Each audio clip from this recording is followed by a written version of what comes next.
DJT stock analysis tomorrow and onward. In this 1 minute video, I'm telling you whether Trump Media stock or Trump Media Technology Group stock is a buy or not for me. So watch this short video till the end.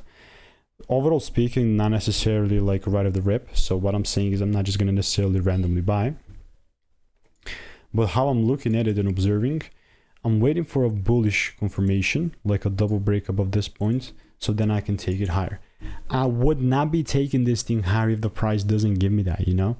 You have to get this, that unless I see the confirmation, I'm not taking it higher. It needs to show me that it wants to go up in that bullish momentum before I take it even higher. So, I mean, this is like, again, something that I refined over 26,000 videos over the last 4 years, telling you all this because it is the truth and I've documented everything. So that's the only case in which I would approach this. So this is not financial advice.